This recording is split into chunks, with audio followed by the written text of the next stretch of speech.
Arguably the most exciting game of the weekend. The Commanders beat the Buccaneers 23-20, Kevin.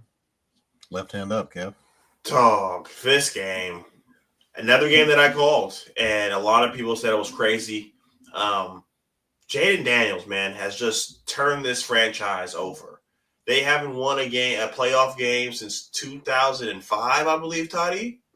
20 years. Yeah, almost 20 years to the day. And to have a guy like Jaden Daniels, Dan Quinn has come from a winning culture. Unfortunately, we all hate the Cowboys. You can't say they don't have a winning culture.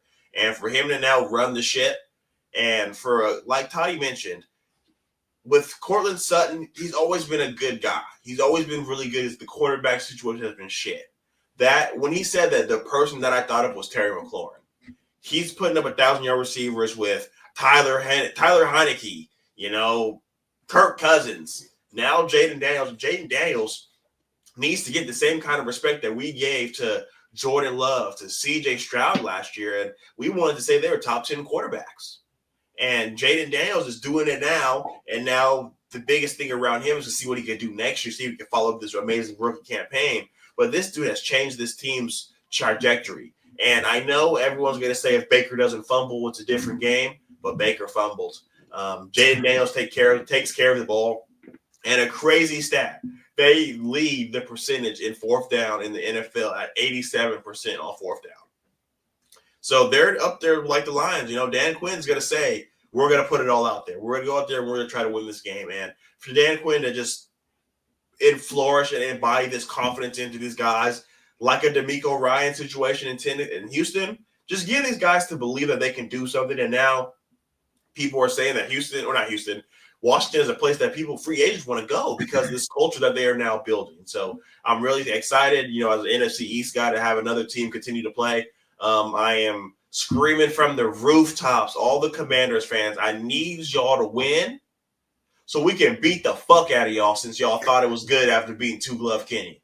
So handle y'all business, head back up to the link, and we'll send you home. Left hand up. Toddy, what did you think about this game? As Jaden Daniels, who won you money, he ends up beating the Buccaneers in this one 23-20 in Tampa Bay. Yeah, this was a very exciting game. I do want to go back all the way to our preview season. I did say the Commanders were going to be a playoff team. I thought Jaden nailed it. I thought Jaden did. I was one for two. I did say that Jaden Daniels was going to be able to turn the franchise around. I just saw him play in college and it was like, there's no way that this guy is not going to be good in the NFL. When you're giving him Cliff Kingsbury and Dan Quinn, I thought there was some stability there. Obviously, there's new ownership. So I feel like the whole organization has changed. Adam Peters is the GM, former assistant GM for the San Francisco 49ers. So I knew he was in good hands. It's not the same Commanders team that we're kind of accustomed to seeing under Dan Schneider. Obviously, under new management, Magic Johnson is a minority stake owner in the Commanders. So you know that their organization, the front office, is top tier. And going into the year, you're like, okay, they got to kind of let Jaden rock out. And he found a connection with Terry McLaurin. And, him being mobile is going to open up the passing game. It's going to open up. They run the read option a lot. So you're going to have to count for Jaden Daniels as a rusher. And I feel like that plays a huge role into third and short, fourth and short, which is why Kevin, he mentioned the stat that they lead the NFL in fourth down conversions, because you have to account for Jaden Daniels and his legs, because he's going to be able to, he can kill you with his arm. He's going to be able to kill you with his leg. And we saw kind of on that game sealing first down, the lineman was grabbing at his towel because he couldn't, he's like running all over the place. So Jaden Daniels definitely he's entering that conversation, top 10, like he's one of those guys. He's winning playoff games as a rookie. He's doing things that, other quarterbacks weren't able to do in their rookie season. And, I mean, just imagine this team when they guys are going to want to go to Washington now because of Jaden Daniels. Can you imagine him when they start to load up on? He's literally look at his guys that he's throwing the ball to.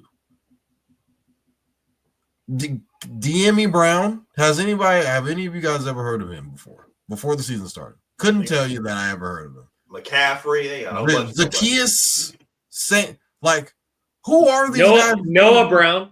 Like, who are these guys he's throwing the ball to?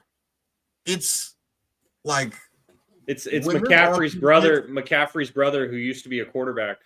This is literally going to be a place where, and like, DC is a really nice place to live. So, nation's capital. It's just been a shit franchise for most of my adult life, my whole entire life almost. So when you factor in that Jaden Daniels is literally turning the franchise around as we speak, and they're on a playoff run, they have a chance to get to the NFC Championship. They're a game away from the NFC Championship game. So, and guess what, Kev? They're in your division. As Kevin already mentioned, we don't need any more superstar quarterbacks in our division. This guy Jaden, man, he's different. And I'll say one thing about the Bucs. I was talking about this acquisition for the Commanders with Marshawn Lattimore. Marshawn Lattimore was getting his ass toasted throughout the first half. And I was hearing them talk about it, and they asked him, I think Chris Collinsworth asked him before the game or like sometime throughout the week.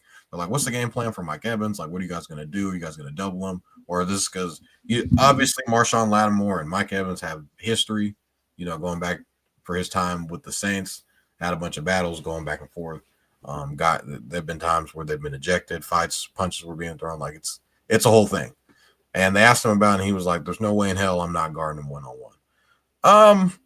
Well, that lasted about a half because those first couple of drives, Mike Evans was doing whatever he wanted. It was barbecue chicken, as our guy Shaq said, pretty much every time he lined up across him. And I have to give props to Dan Quinn for adjusting because, hey, man, I get that you want to guard him. You want to follow him one-on-one. That shit ain't working.